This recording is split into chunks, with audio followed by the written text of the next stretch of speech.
Hello, this is Francis from McCaffrey Crafts, and today I thought I'd just make a kind of bit of a fun video that came out of a discussion between me and my dad had over the weekend. We were kind of discussing like new shillelagh makers who come onto the scene all of a sudden, and how funny it can be. And the more we talked, there was quite a lot of characteristics of these new, shillelagh makers, and the kind of mistakes that they always make. And me and my dad, we've seen them all over the years. They kind of come and go. They come onto the scene for a while. So I thought I'd make a kind of like a top 10, 11 list, something like that, of top 10 signs that someone's a brand new shillelagh maker, or they're pretty new to the scene and don't really know what they're doing.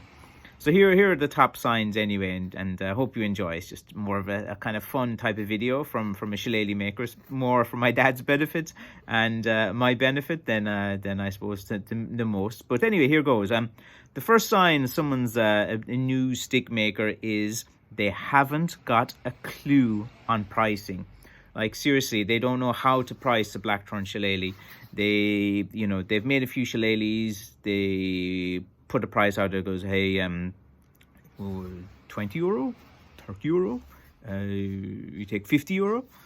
They really have no idea. They just throw out a random price, not knowing the demand for it, the value of it, not knowing how much time and effort go into it in relation to developing a price point on your stick. They just don't really have a clue. So I suppose the advantage to customers is if you get one of these green stick makers, you can take advantage of them. And I see it all the time. A stick maker will come online and they'll sell a Blackthorn walking stick they've made for €20.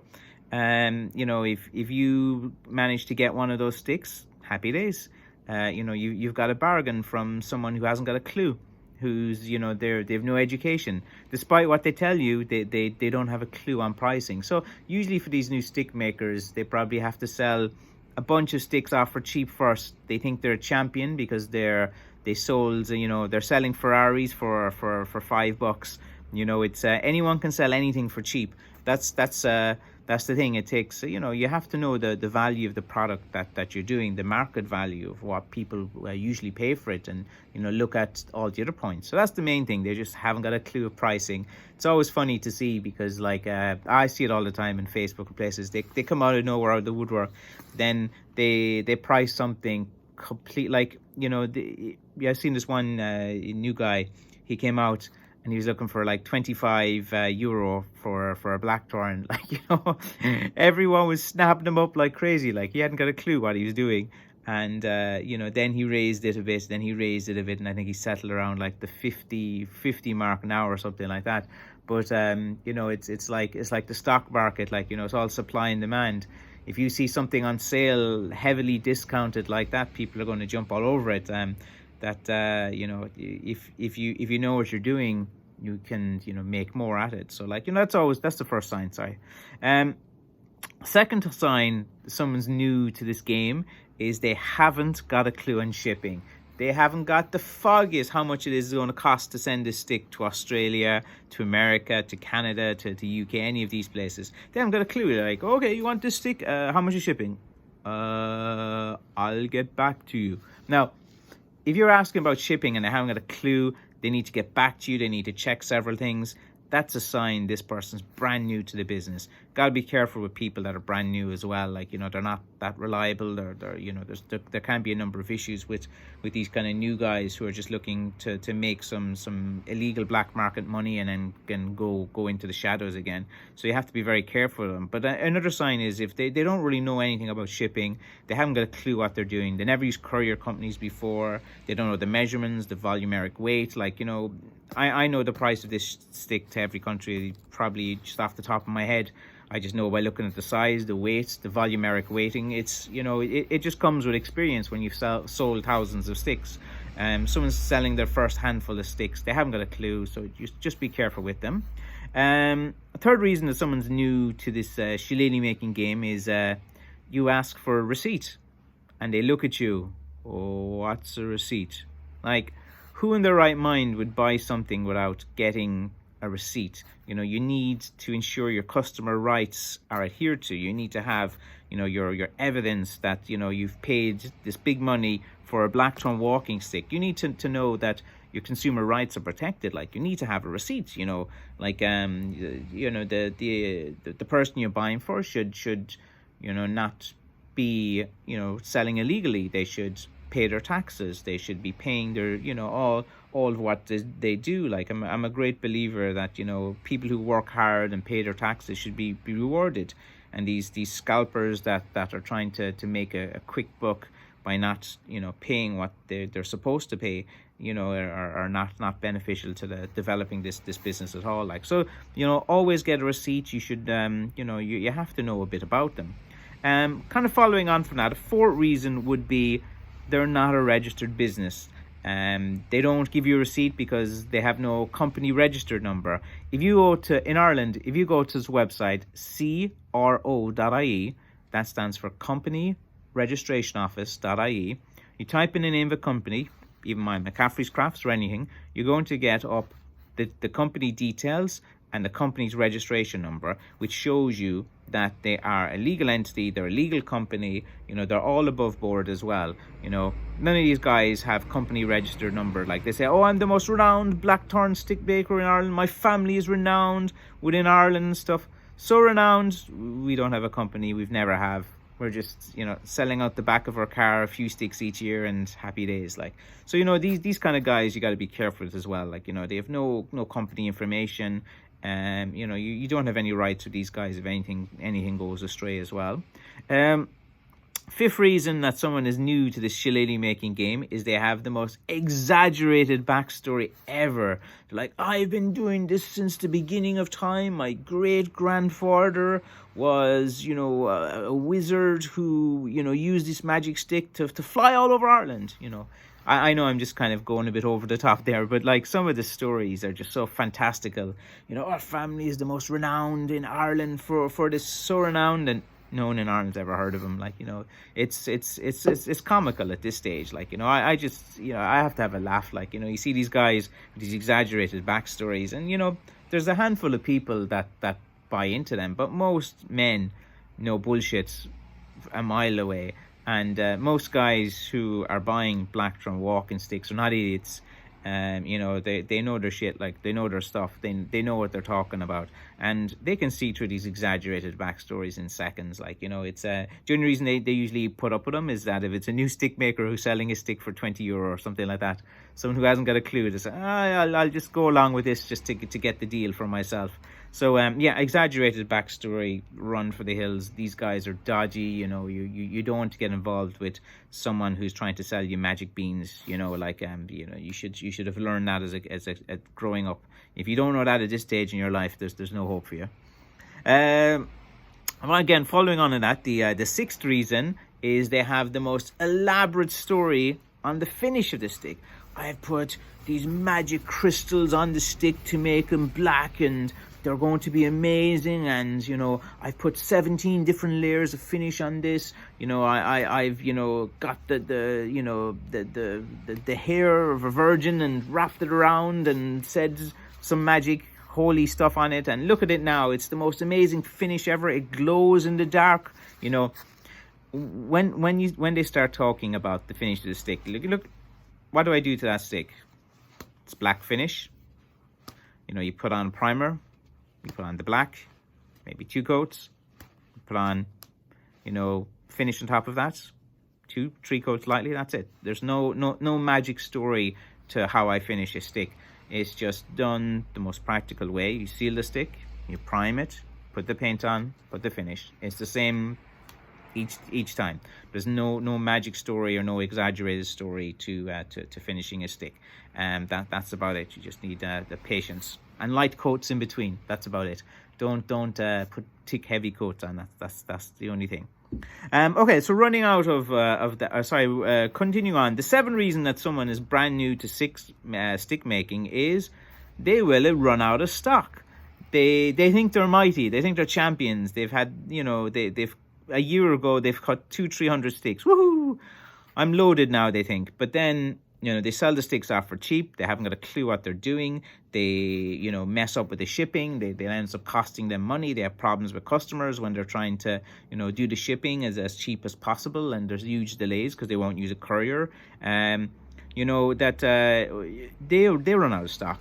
They go through, within 6 months to a year, maximum might be 2 years around. And then they just don't have the ability to go out and find it. They, when you have a business of blackthorn stick making, one person, there's only so many sticks you can do each year yourself.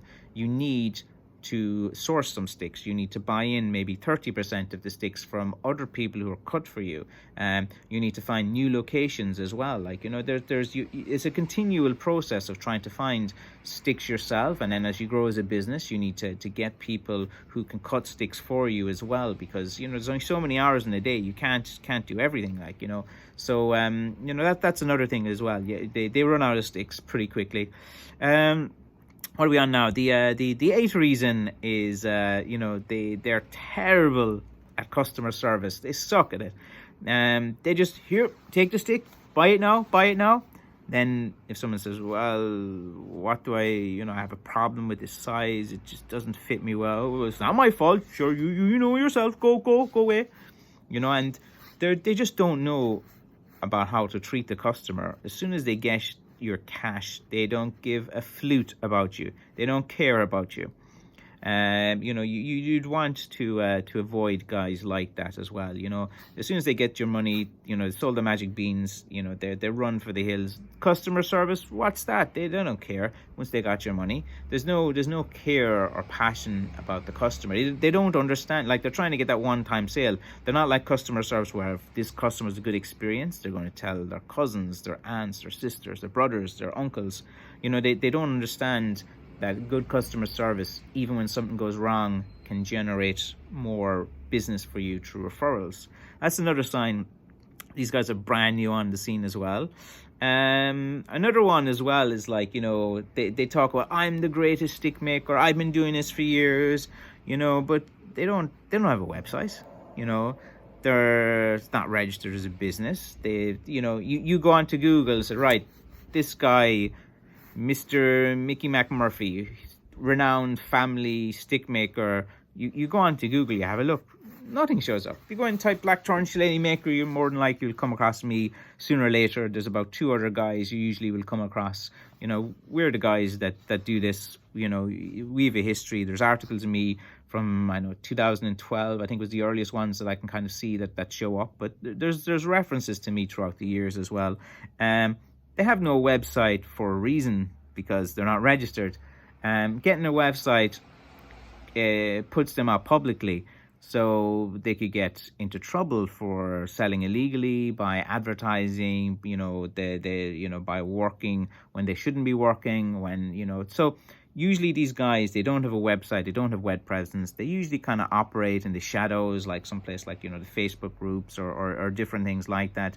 They post a few pictures and say, contact me direct, pay me direct, pay me cash or transfer to my bank account. They don't even want to use like PayPal or they don't even use like an online payment system, or anything. They don't have anything. They just want, your money. So another sign is if they don't have any website, web presence, nothing really out there on the search engines. Like if they have a few social media things, with a few followers, avoid those boys like the plague. They're just con artists, they're out to rip you off. And another kind of reason, just following up from that, is it's probably still one of the 9 reasons, is they don't have a physical location. They don't have a shop. They don't have a building. They don't have any retail outlet. They don't have anything. They're operating in the shadows. They're just looking for that kind of quick type of sale. And finally, the 10th reason that the stick maker is new onto the scene is I've never heard of him. That's right. If I haven't heard of him, then they haven't been around the scene. Like, I've been doing this for quite some time. I've been to the craft fairs, I've been to the markets, I've been to the RDS, I've been to Showcase Ireland, which is the biggest, event for crafts in Ireland. I've been even over to the one in Birmingham, the spring fair, and February's and stuff. I've been to all, you know, I've sold in Northern Ireland. I've been to markets in Galway. I've been also to markets in Clare and you know, Cork as well. I go around looking at the markets as well when I'm not selling.